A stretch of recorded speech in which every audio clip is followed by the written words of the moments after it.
Hi and welcome. I'm recording this now in the middle of the coronavirus um, quarantine, which is a time that, amongst other things, we have a time to be alone in different things. At the beginning, already before this time in Lent, I had already thought of doing something like this of in person while I'm here in Ecuador. This is a kind of a presentation. It was going to be a workshop as well on discovering some of the food that we can find in the deserts of life, and that in the spiritual sense, particularly related to the time of Jesus in the desert in his 40 days where there's nothing to eat, there's nothing to do, there's no place to go, there's no neighbors, he's completely in quarantine, but this is something that feeds him.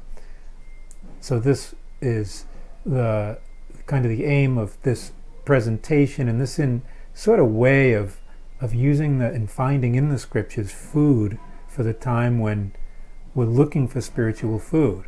And usually that's kind of, I call it a desert, a time when we're hungry, we don't have things at our disposal that can satisfy in a certain way. We need something else, and there's some other food. So the title of the workshop was Food in the Desert, and it was done here in Ecuador. I had begun it, and actually it was the day before I was going to share it when everything sort of shut down.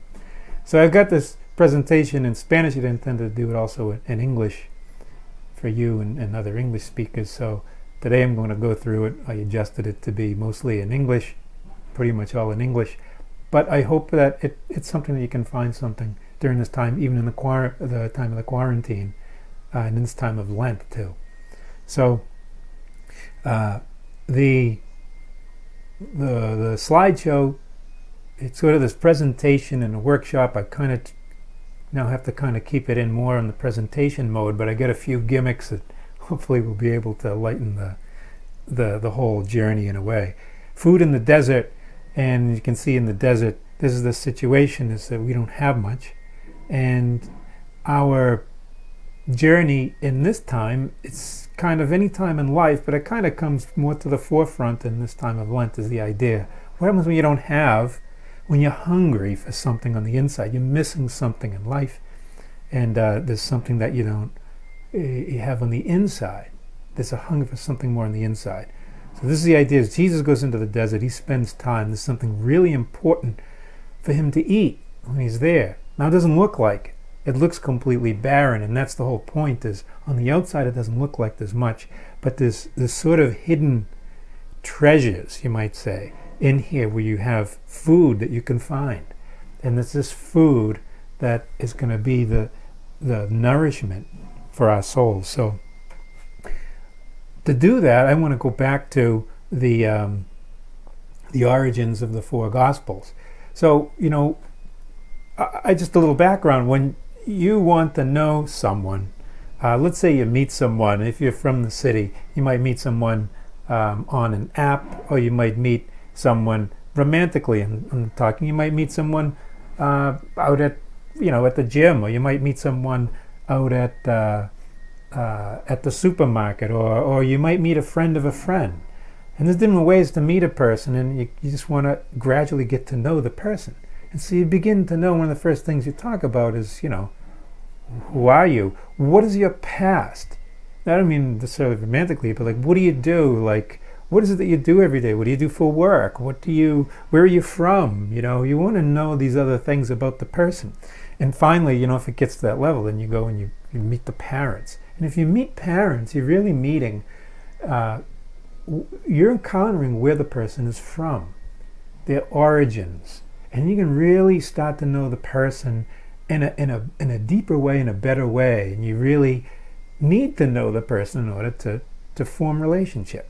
So, and to understand, and to know the person, to know who they really are. So I use all of that as the word context. You need to know context of a person to really get to know the person. And in the same way, we're going to, is kind of giving away the prize at the end, but the Gospels are things that we're going to discover. There's food in these, and so we want to know a little bit of the context. Where do the Gospels come from? because then we can know them and then we can relate to them, and then now they become something that we can go deeper in a little bit. So I'm going to focus a little bit on the origins of the four Gospels in that dynamic of how they're formed. And in the next several slides or so, we're going to focus on that. Now, this is a map that's in Spanish, but I think you get the point. And what I'm going to do is I'm going to look at what happens at the very end.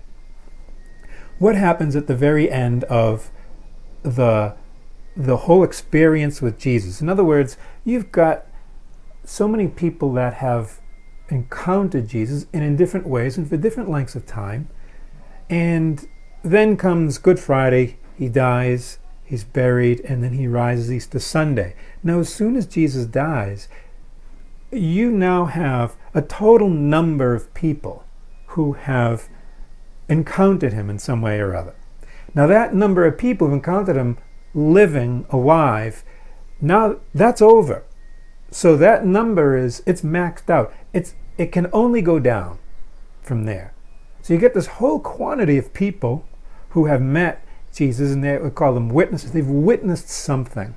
They've experienced something, and they've experienced with their own personhood who this person is. So you get this quantity of witnesses, and now these witnesses they wait, they have this whole ton of experience. Well, what are we going to do with this? And they're confused and afraid, and there's a lot going on. And then you have Pentecost, and then now they have a spirit. They have this spirit, and now they're going to do something with those experiences that they have. So when they start out, and I'm drawing approximate lines here. I just did a quick sketch to capture the dynamic. This isn't meant to be exact and detail-oriented. This is a map from one of the early centuries of the church, and some scholars or some scholars' estimation of these early Christian communities and where they are. So what I'm trying to do is capture an effect here. So I'm drawing these lines to show this is where these witnesses started to go out after receiving this sort of spirit. It sort of broke the ice on what to do with this experience. So they extend to different sides. They start to go to the north, especially through the Roman Empire, because the Roman Empire had developed roadways. It was easy to travel, and that was very much one of the easiest pathways. But before getting into the writings that just came up, what I want to point out is notice that there's different colors of the green, and that's meant to just approximate. I kind of filled it in with different colors of green to express that each of these witnesses has a different tint on things.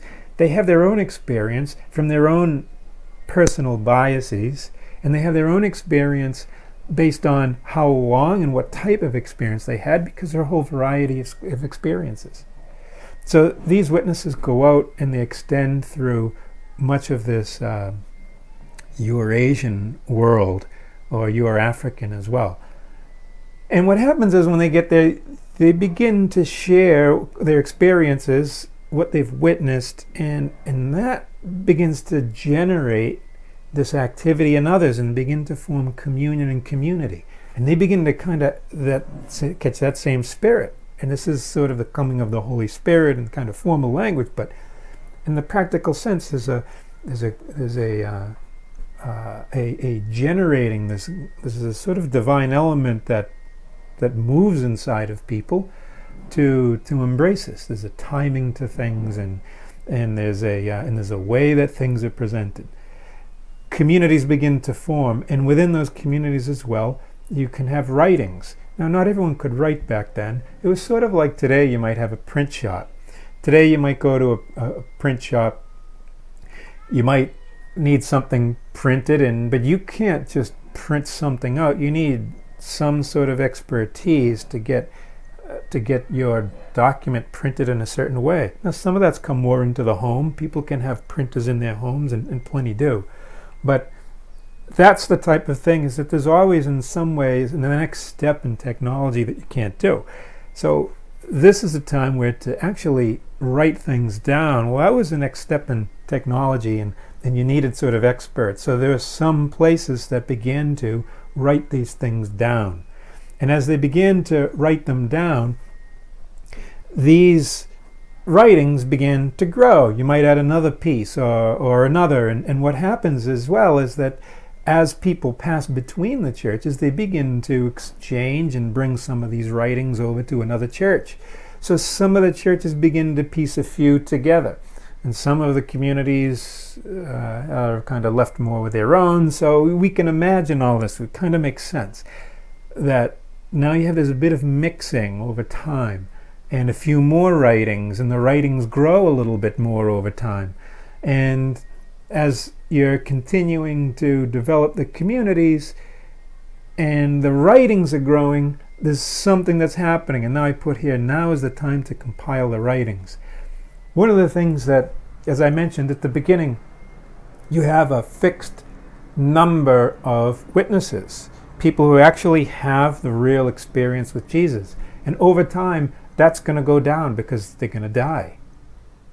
They're going to die. So you now have a dwindling number of, the number of witnesses going down, but the number of and size of the communities is going up. And the number and quantity of writings is going up. So now you get to this sort of tipping point where you start to realize, hey, it might be a good idea before all these witnesses have died off, because you can't get new original witnesses, to start to compile these writings with them so that we do this before they're all gone. So witnesses can be with us, and the witnesses can be the ones sort of guiding that collection of compiling of all these writings and compiling of the communication unity of the churches before they're all gone. Because once they're all gone, who's to say how you need to piece this whole picture together? And this became this sort of tipping point. So around the time of the, let's say around 70 AD, 60 to 70 AD, up to maybe even up to the past the turn of the first century, up to maybe 120 or so, 110 might be the time that John is written, a little bit later. So you've got this window of time, and this is the dynamic, is that the witnesses are dying out. The church has grown and the writings have grown, but they need to be compiled. It's gotten to that stage. So, and the urgency is you need to have them involved. You need to have the witnesses involved in them guiding it, and to have their fingerprint on how to sew and knit these things together that have sprung up on all sides.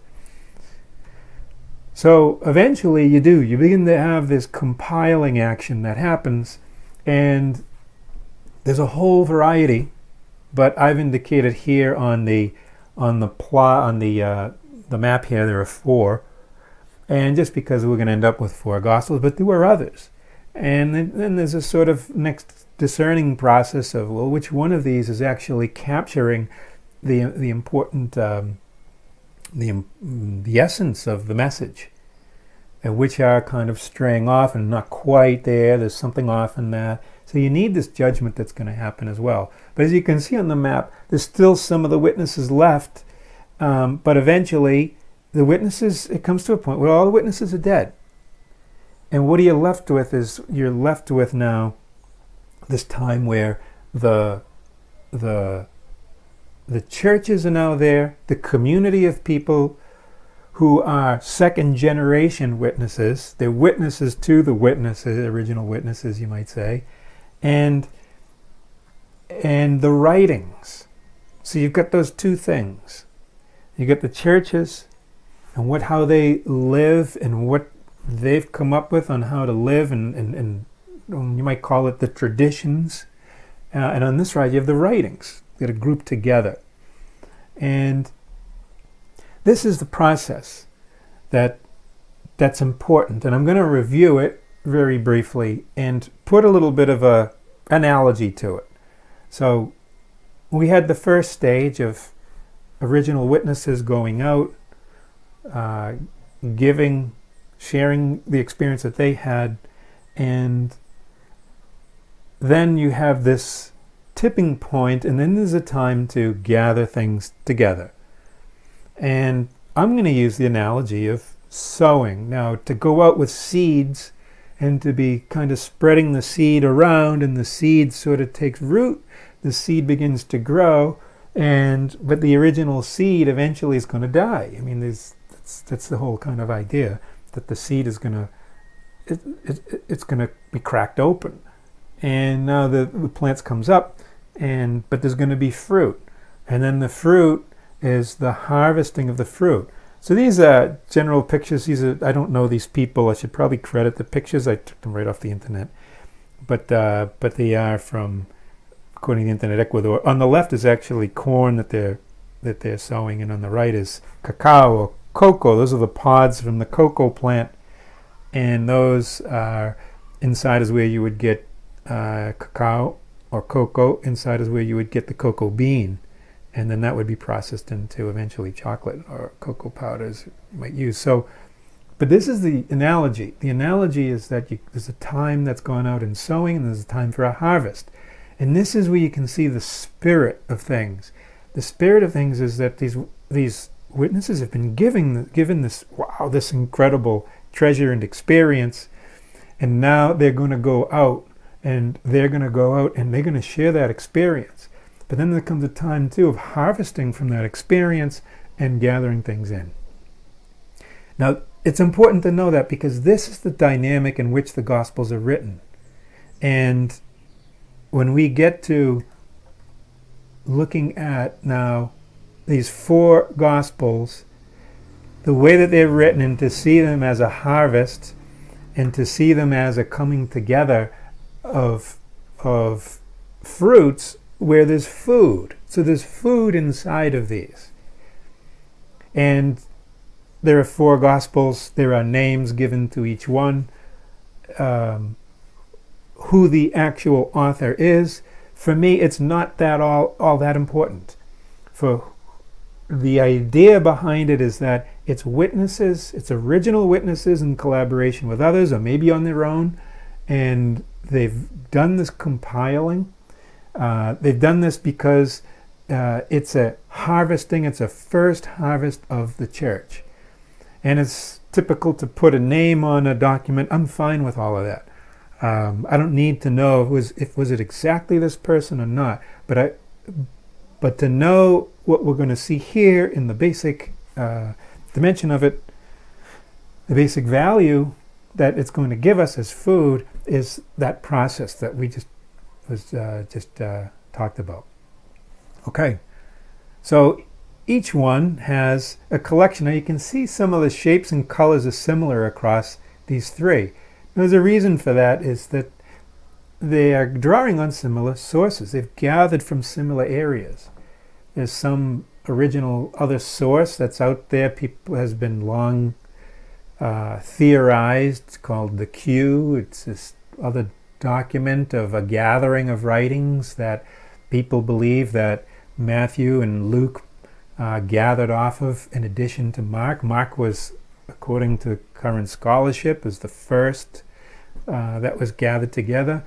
A lot of Mark is reflected in both Matthew and Luke, but in all of these, the general idea is that the person writing it has gathered together, and then these authors have knit it together in a particular way.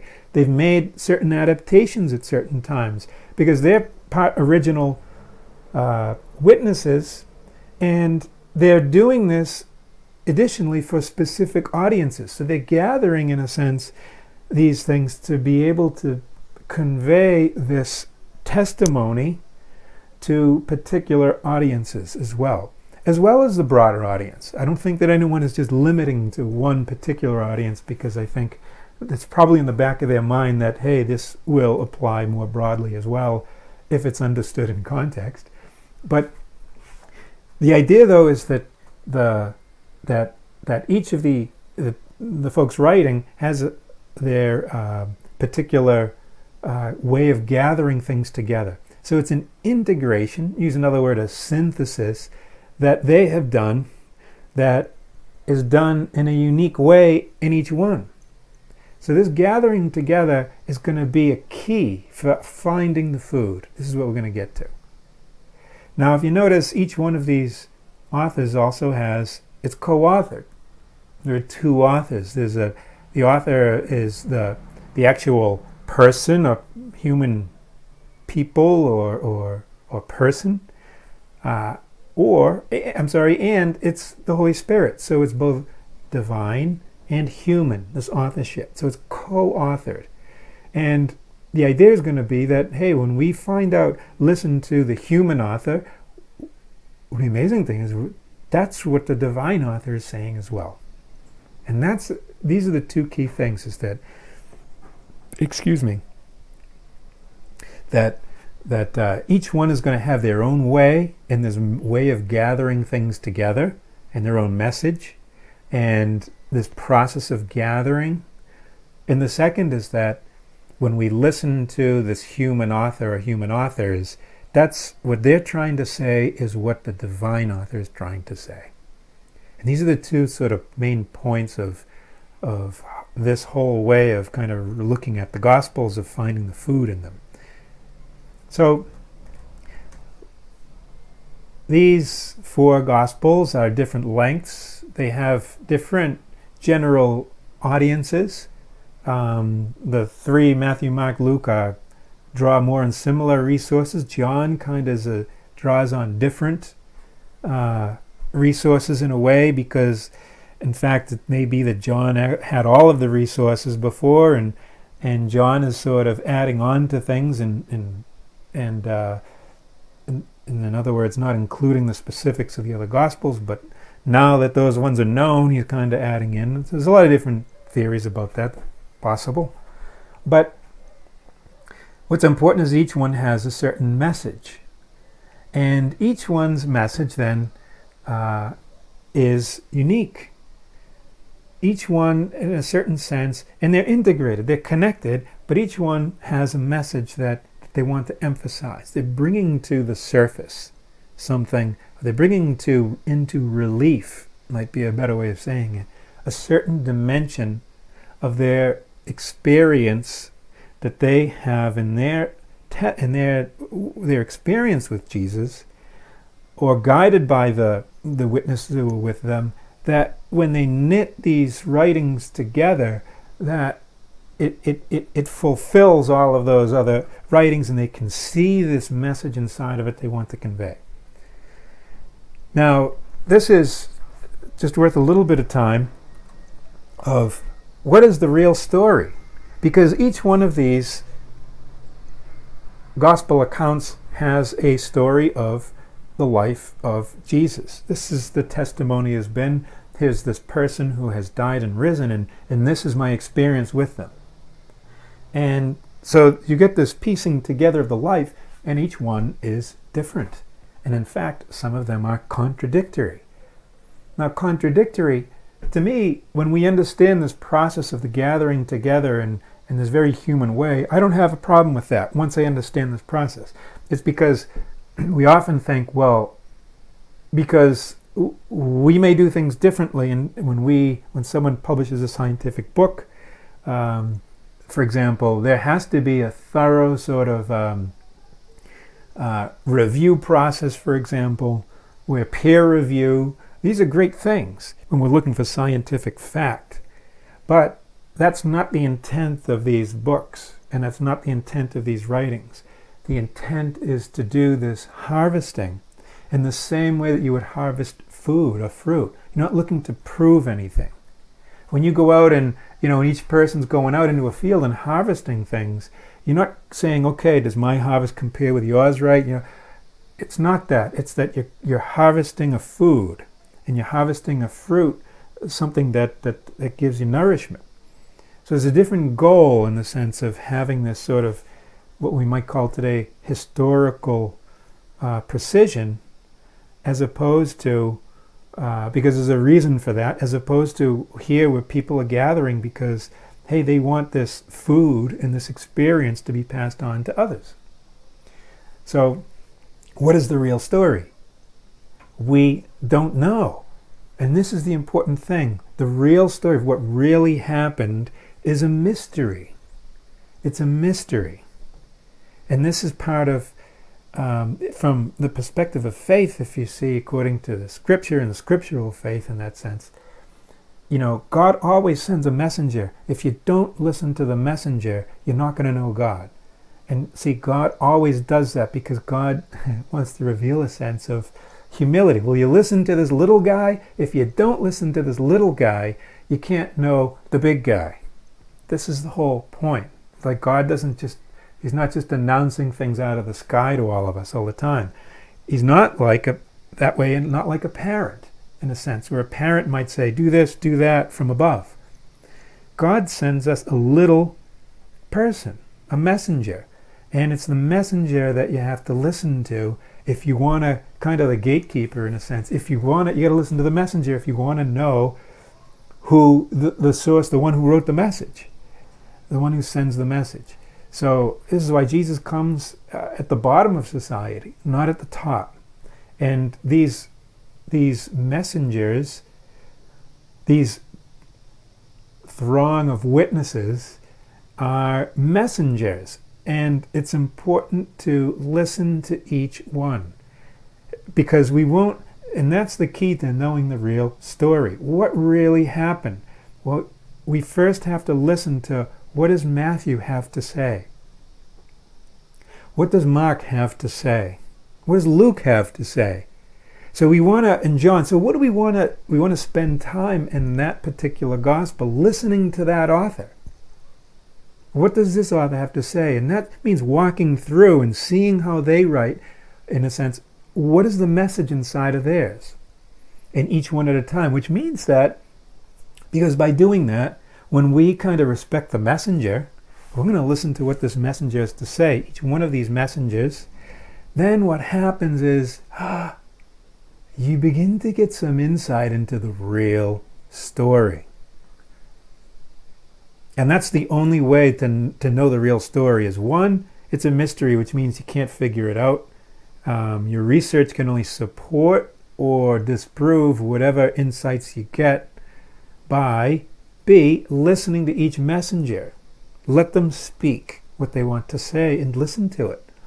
And when you do that, you can gradually see bit by bit what that real story is. What is our temptation? Our temptation is to say, hey, Matthew says this, Mark says that.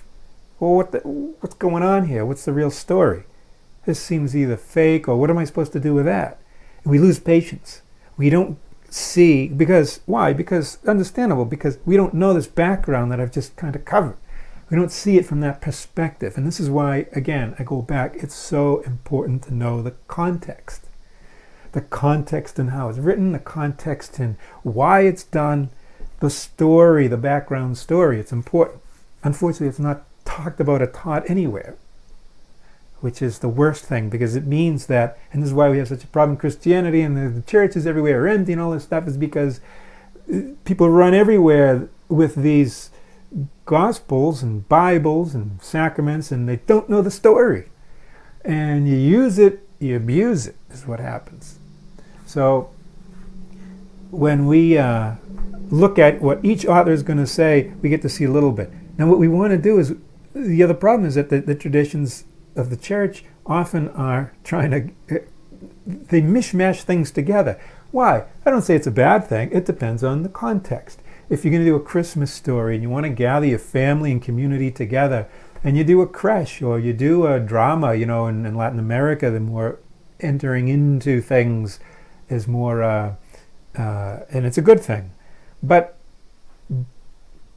you've got shepherds and you've got wise men at the creche scenes. Well, in no gospel do you have both, right? So we carry these ideas which have served their purpose for the time in the way that you want to enter into this mystery, but we then carry those back into looking at the Gospels.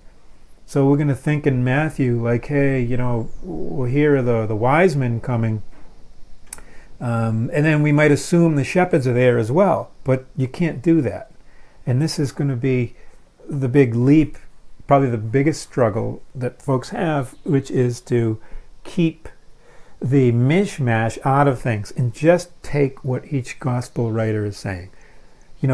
John at the foot of the cross, you've seen tons of artwork. Who's at the foot of the cross? Mary and John.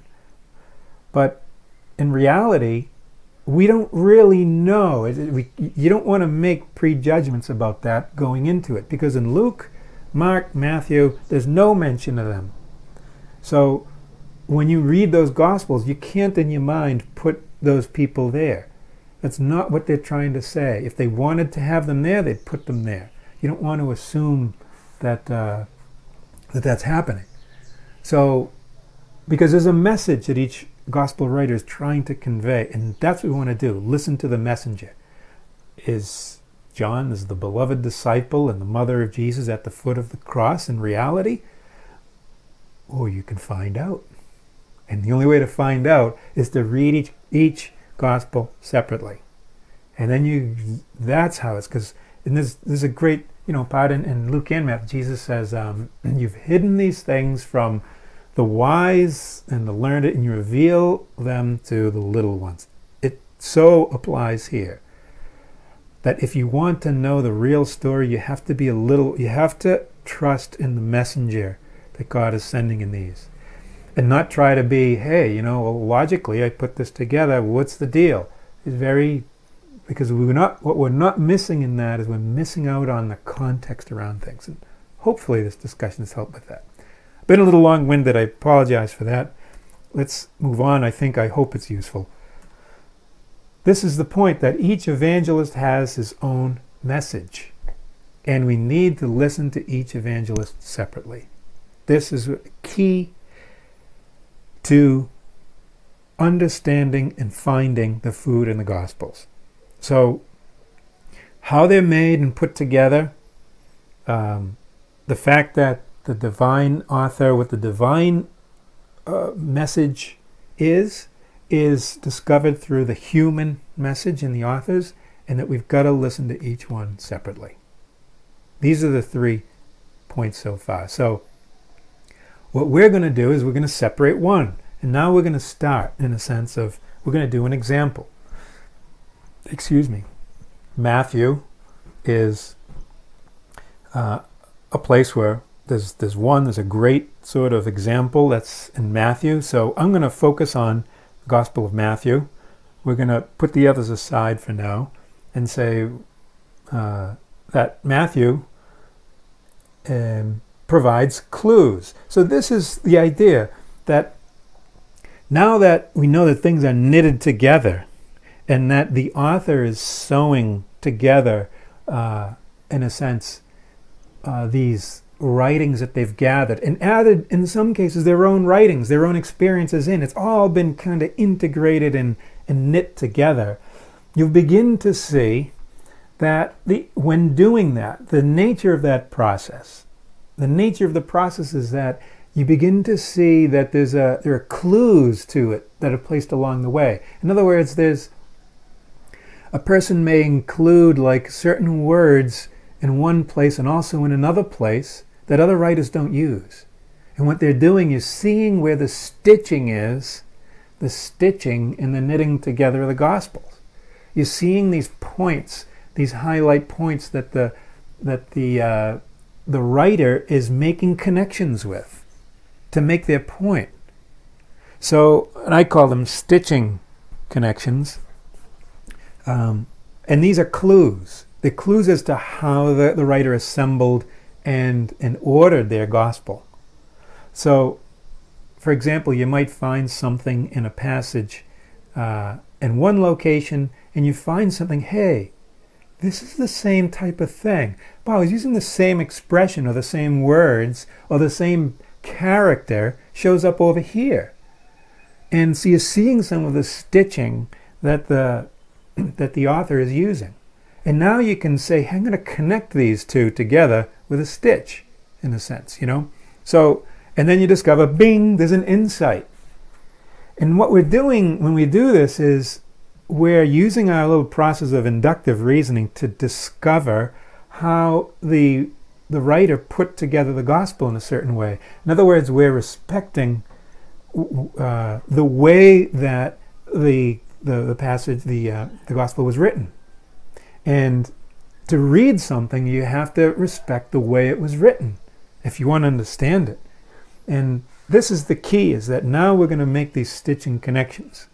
And ding, ding, there's a light that goes on, and then you may find fruit. Now there's the cacao. Makes a lot more sense down here in rural Ecuador. But this is, this is inside a fruit. Inside the cacao is you've got these white juice pulp surrounding the cocoa beans or the seeds. That's what they are, and it's great. It's awesome.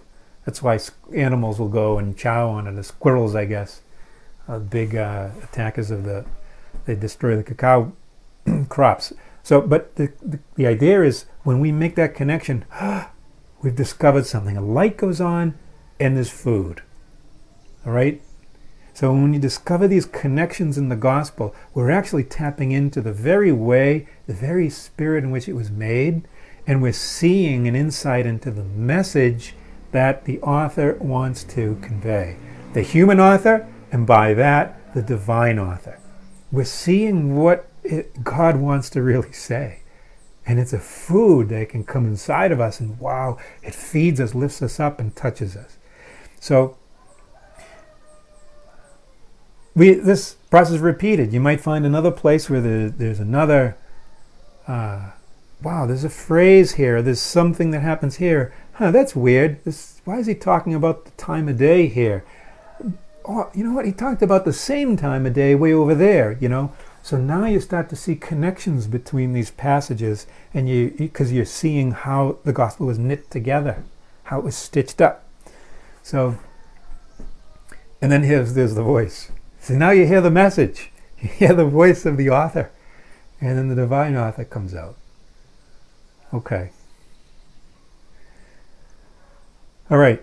That's Matthew to start. Now you're willing to take a break. I was going to take a break in the video, a little talking time. But you can pause the video, I thought. Since if we were in person, I would be taking breaks and I would tell a little story. We'd take a little drink or something. You can pause the video to take breaks. I encourage you to. I think that's it's important. I would do it a little differently if we were in person, but you have the pause button, so enjoy it. Here is the first step. Now, one of the things is, well, why are you breaking out another gospel now? You just said to stay in this one. That's a good point. But the point is to find some of these stitch marks, you might say, it's good to compare the Gospels. Now, that doesn't mean that you're going to use one inside the other. You're going to bring the information in. You're using comparison. The comparison is going to be able to turn light on how one is different from the other, so you can see the individual stitch marks and the difference, because there are passages, plenty of passages, that are common in both, but there's something different in those. So when you compare them, you begin to see the stitch mark in each gospel of how it was knitted together.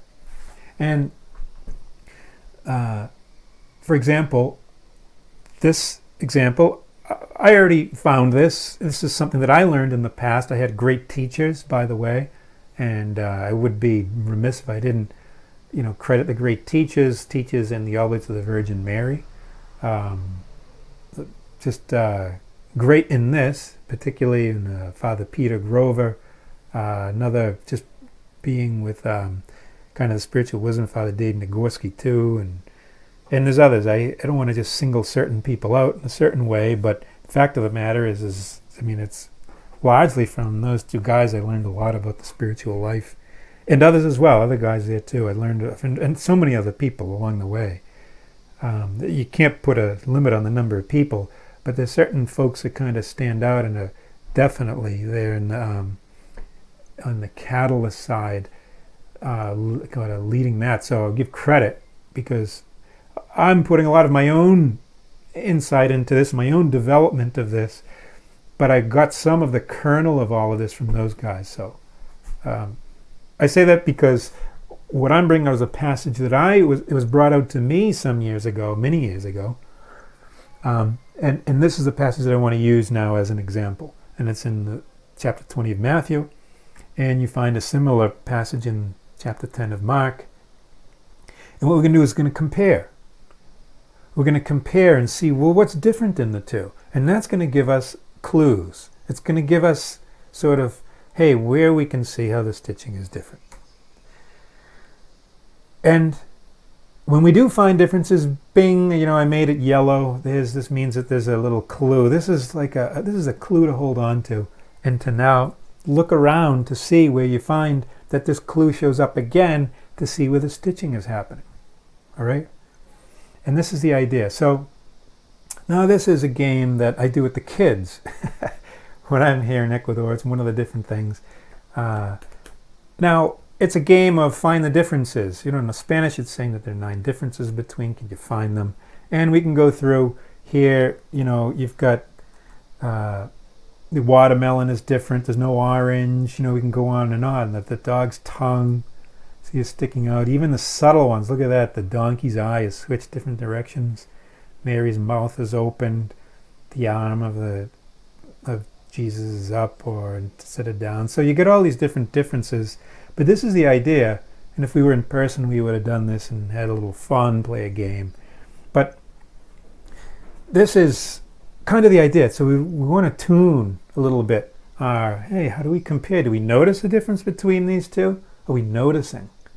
And this is sort of a key in that when I do things with kids, for example, it may not be expressly religious, but you see how it's tuning for the way that the Spirit works, the way that God's Spirit works. We see the dynamic that we covered earlier, this kind of going out and then the sewing and gathering together. And so these skills are valuable to have. This way of looking at things is valuable to have as well. So let's move on to the passages now. And again, take a break whenever you need to and pause the video and come back. But now we're going to look at and compare these two passages. Matthew 20, 20 to 28, and Mark 10, 35 to 45. Now in the title I use the New American Bible just because I've been using it in whatever publishing I might use as well, and I just try to keep consistent. You can use your favorite version. The titles in those don't really reveal much of a difference between the two, the request of James and John and the ambition of James and John. Sounds like it's pretty much the same. But let's look at the first paragraph. We've got, then the mother of the sons of Zebedee approached him with her sons and did him homage, wishing to ask him for something. He said to her, "What do you wish?" She answered him, "Command that these 2 sons of mine sit, one at your right and the other at your left, in your kingdom." Now looking at Mark, then James and John, the sons of Zebedee, came to him and said to him, now put on the brakes. There's a big difference here. One is the mother of the sons of Zebedee, and the other is the actual sons of Zebedee. They're the ones it's a completely different story, right? I mean, it's saying the same thing, but you've got a different person saying it. So this is the first alarm. Ding, ding, ding, ding, ding. We're comparing, and now you've got a big difference between the two. This is a clue, because one author has done one thing, another author has done another thing. And this is a significant change. So this is, you want to ring the bell and say, look, okay, this could be a clue. The mother of the sons of Zebedee. What's up with that? So I've identified that, and now we're going to go on to the next paragraph, and you see, starting on the left in Matthew, Jesus said in reply, "You do not know what you are asking. Can you drink the cup that I'm going to drink?" They said to him, "We can." He replied, "My cup you will indeed drink, but to sit at my right and at my left, this is not mine to give, but is for those for whom it has been prepared by my Father." In Mark, Jesus said to them, "You do not know what you are asking. Can you drink the cup that I drink, or be baptized with the baptism with which I am baptized?" Now, this is different. Now, Matthew doesn't talk at all about being baptized. Going back to Mark, they said to him, "We can." Jesus said to them, "The cup that I drink, you will drink. And with the baptism with which I am baptized, you will be baptized. But to sit at my right, at my left, blah, blah, blah, is not mine to give it for those for whom it has been prepared." There's another little difference in that, but for now, we'll wait till later. But look at, be baptized with the baptism I am baptized. Baptism with which you will be baptized. It doesn't exist here. So if I'm going to look at both of these, because Mark comes first, so it's Matthew that's done this change up in a way here. And And he's taken out this baptized thing. He's doing something a little different. Mark, this is be a clue if you want to spend time in Mark. Hey, look at this. Where does baptism show up again in Mark? And then start to look around for that. But for now, we're not going to focus on Mark. We're focusing on Matthew. And we're going to go forward because we've got one clue here. And now I'm going to go through and I'm going to read the rest. I'm not going to read both because they're basically similar. And this is reading from Matthew. When the 10 heard this, they became indignant at the two brothers. But Jesus summoned them and said, "You know that the rules of the Gentiles lord it over them, and that great ones make their authority over them felt. But it shall not be so among you. Rather, whoever wishes to be great among you shall be your servant. Whoever wishes to be first among you shall be your slave.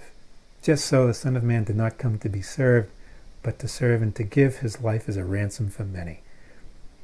And on this side, it's very similar. The differences are negligible, really. So we've got one clue here from this stretch of passage. And by comparing both Mark and Matthew, these similar passages, we've been able to discover some of these clues. These are beginning points to say, hey, this could be a stitching point. Let's go and find something that's similar, that's in another place in the gospel. And this is the process, because we're going to see that the author is going to stitch passages together by using common words, persons, and phrases. Okay? So let's go to, here we are. We found a clue. Here's the yellow. We've got a clue. Now this is a video that I can't show here. I've tried to do it on the on this recording program. The video doesn't show up well. But what happens is, and I'll move on from the screen so you don't have to look at that, is that we, every year here in the past couple of years here in Ecuador in the church, there's a creche scene in the church, and it has about maybe 15 or 16 small white plastic sheep. And I take the sheep out, and they got a hole on the inside. They're kind of hollowed out, and I get candies, and I'll stick a candy, one inside each one of the sheep, and I'll go around the property and hide the sheep, and the kids go out looking for the sheep. So they go out and they gather the sheep, and it's a lot of fun. And we repeat the process again. We keep playing over and over.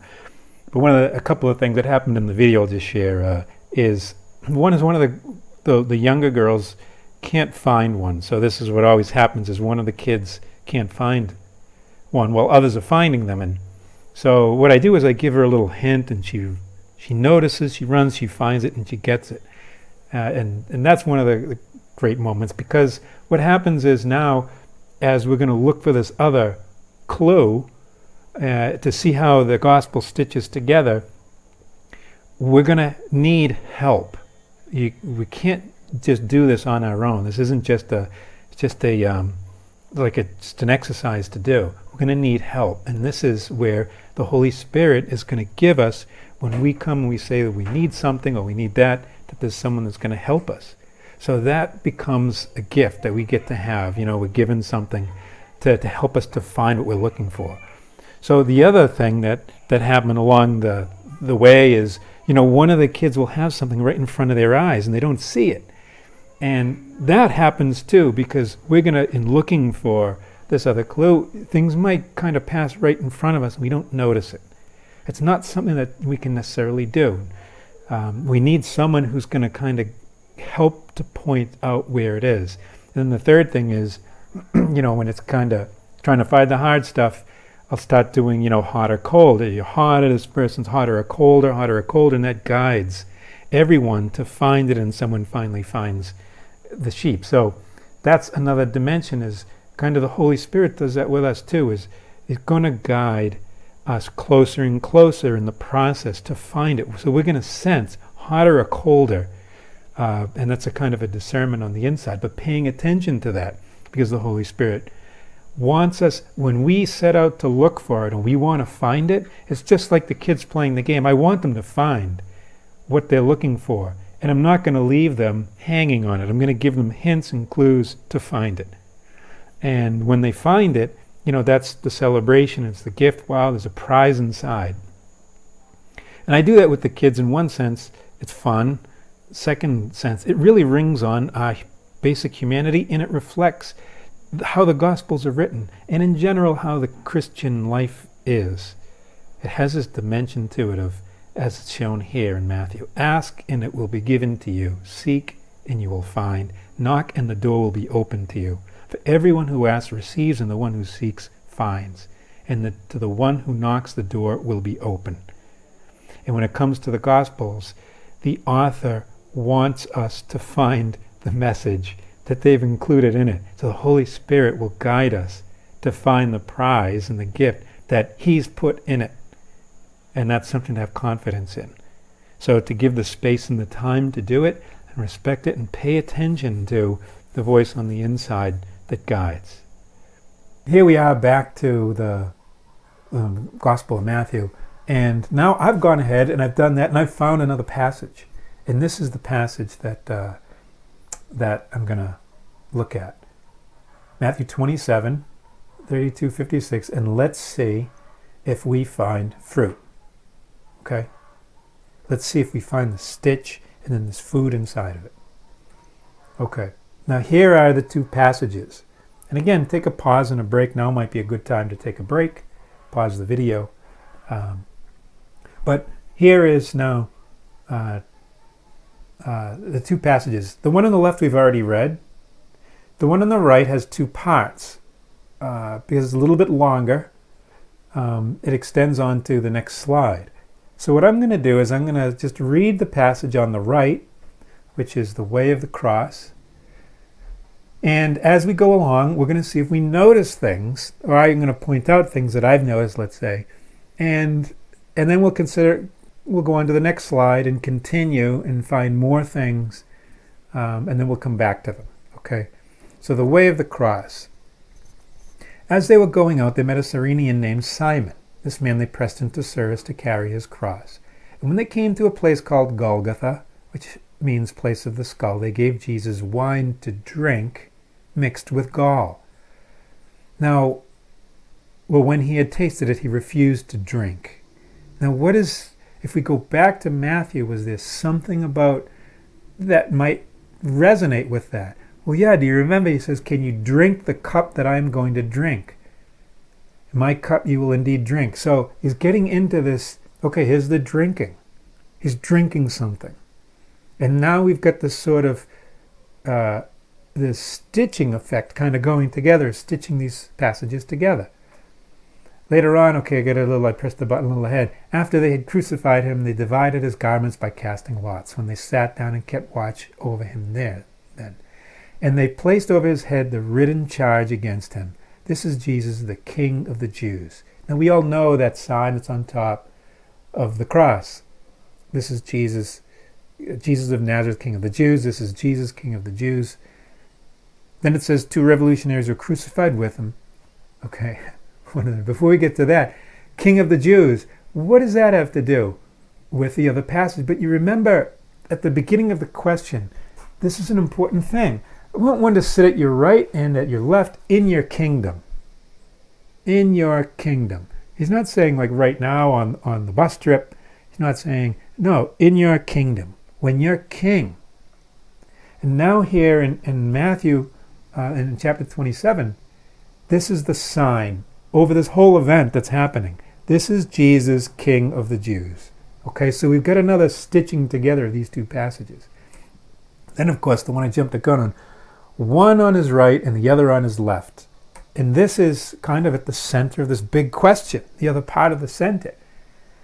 So he's got two sons on Matthew 20 here. You've got two sons, one at your right and one at your left in the kingdom. Here you've got, this is Jesus, King of the Jews, two revolutionaries, one on his right and the other on his left. You see how these are connected. So he's using some of the same languages in both, some of the same words and concepts in both, but there's a little twist to the whole thing, and this is the stitching together. So we're getting at it a bit. We'll do a little reflection afterwards. But So the reflection, by the way, is the eating of the food. Here we're kind of seeing the stitching together, which is showing us the food. And then when you meditate on it, you're eating the food. Okay? So now we go through, I jumped the gun. Apologize for that. It's going to go backwards? Yes. Those passing by reviled him, shaking their heads and saying, "You who would destroy the temple and rebuild it in 3 days, save yourself if you are the Son of God and come down from the cross." Likewise, the chief priests with the scribes and elders mocked him and said, "He saved others. He cannot save himself." Now, it isn't the same exact words, but see, there's a concept that's going on that's similar that he's using over here in chapter 20. When he talks about above and below, who's great, who's small, rather, whoever wishes to be great among you shall be your servant. Whoever wishes to be first among you shall be your slave. Just so the Son of Man did not come to be served, but to serve. Now when you look over here, he saved others, he cannot save himself. This is the whole switching upside down of the sort of the order of things. It's a person that is at the service of others. There's not in it for himself to save himself from the situation. So there's a similar, this sewing together of these concepts that these aren't the exact same words, but you can catch this kind of the core of this concept together. So he is the King of Israel once again. So here's king, and the king. So again, he's linking these concepts with the king and the kingdom, right? Let him come down from the cross now, and we will believe in him. He trusted in God. Let him deliver him now if he wants him. For he said, "I am the Son of God." Now look at that. And remember, see, my Father. Here he's saying, my Father. And now he's saying, oh, he's the Son of God. Father-Son relationship. I didn't point it out before, but in Mark, this passage here that shows up in Mark, it doesn't include the Father. But it is in Matthew. And see, now here there's another connection between the Son and the Father connecting together. Okay, so let's keep going.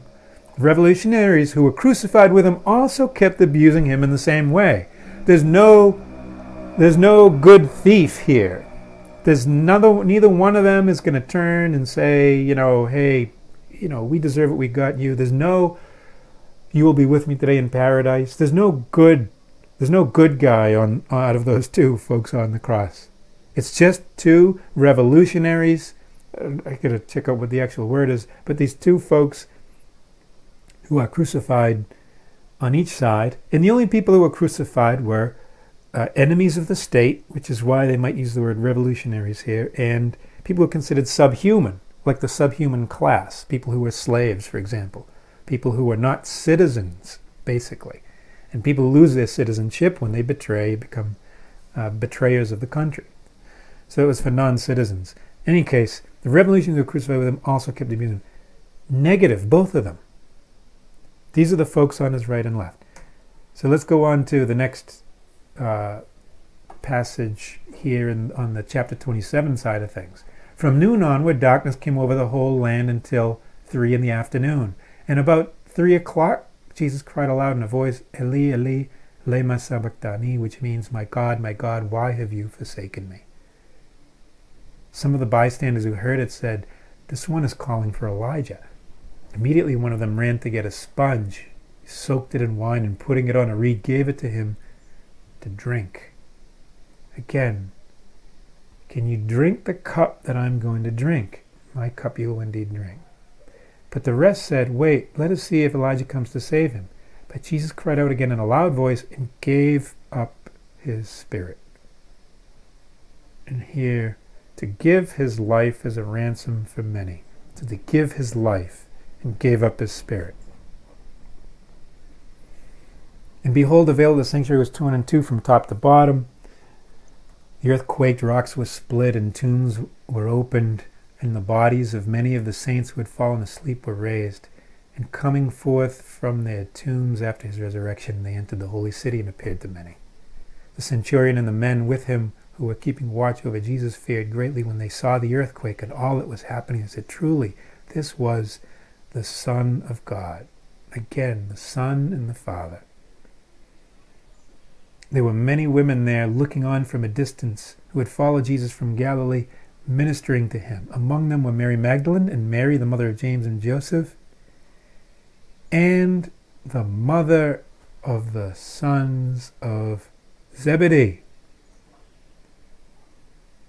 This is the other clue. This is what stitches. This is what connects. This is the anchor, the major stitch, you might say, that connects these two scenes in the gospel, these passages together.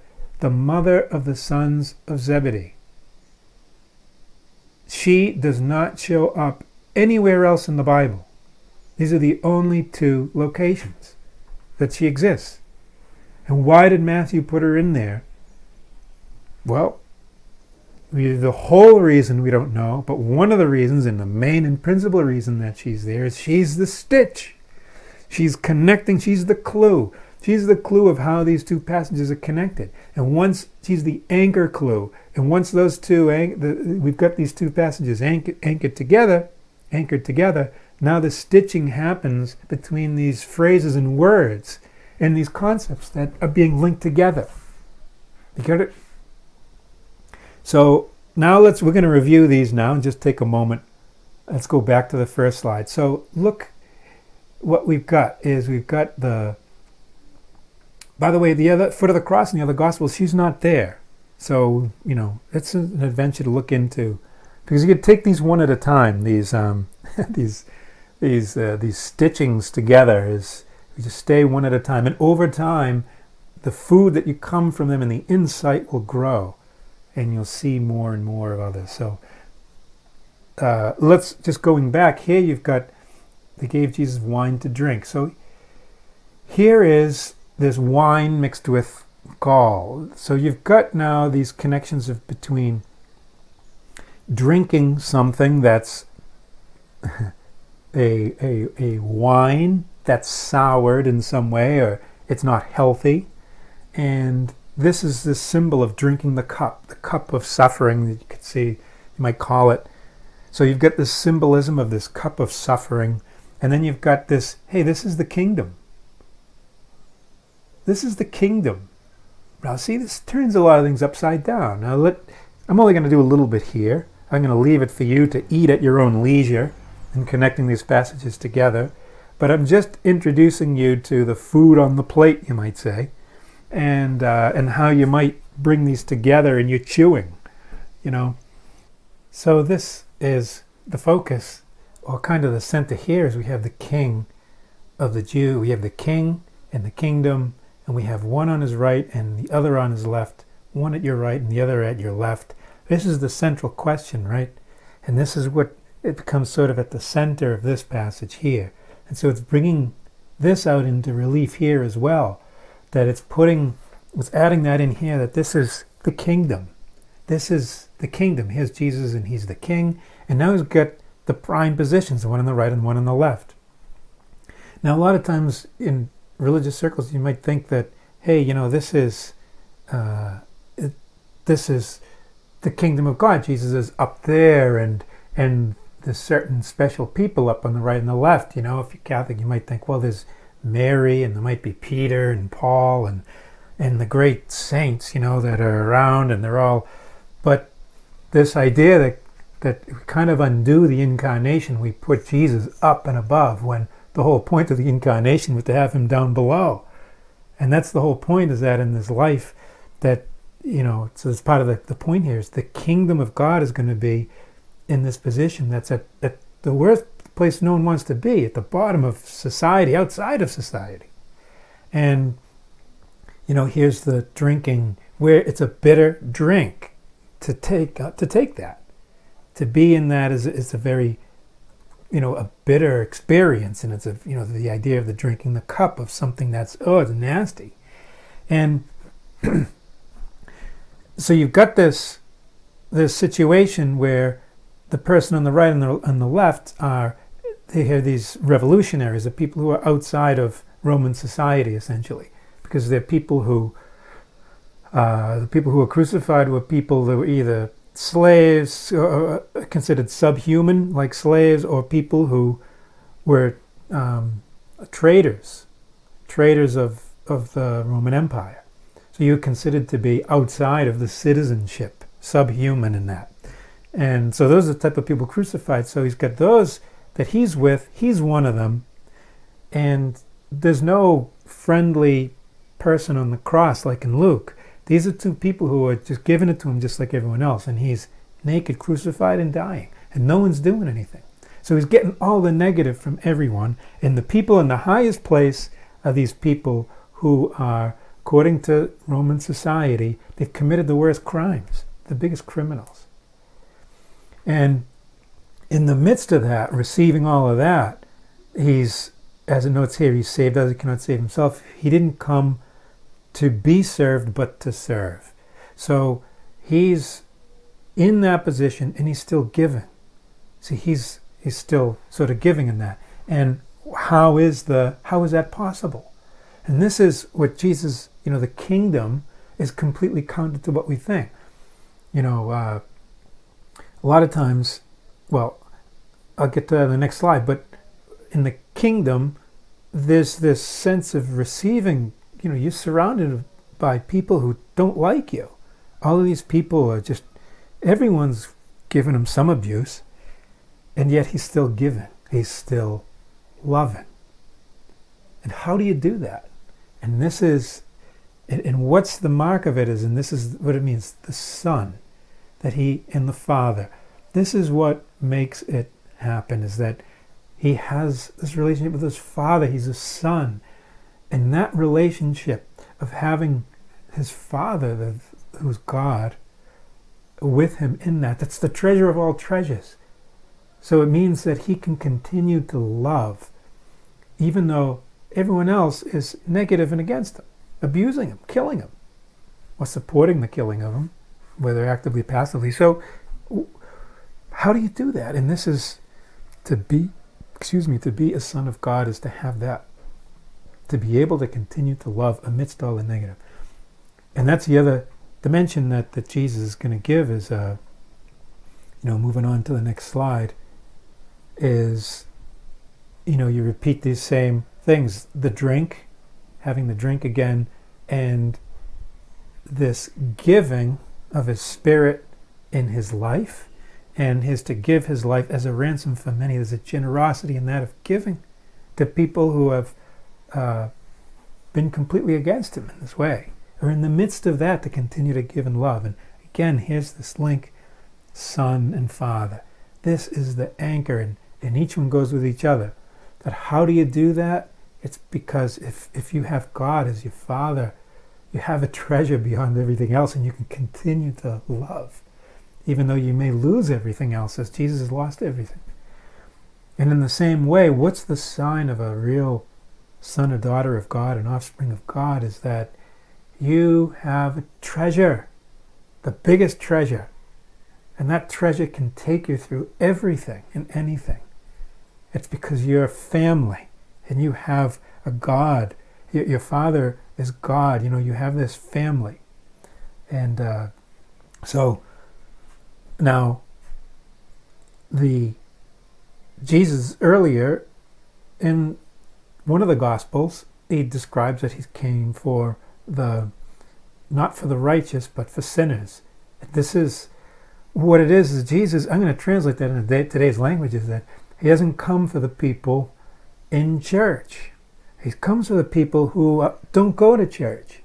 And out of those, the people who are in the worst situations, in the furthest situations from what people would think of as a good person, or a good Catholic, or a godly person in these languages. Because so many Catholics, Christians, you want to be with good Catholics, you want to be with godly people, good Christians. But Jesus is saying completely opposite of that. To be the kingdom of Christ is going to be in going out, not in the church, in the building, not in the temple. The kingdom is going to be where no one wants to be, and in the situation that no one wants to be in. And to be able to put up with all of that and continue loving. And this is the sign of a son or daughter of God. And that's how your royalty of being part of this God's royalty, the kingdom and in the kingship and those languages, is in that. and it's the cross.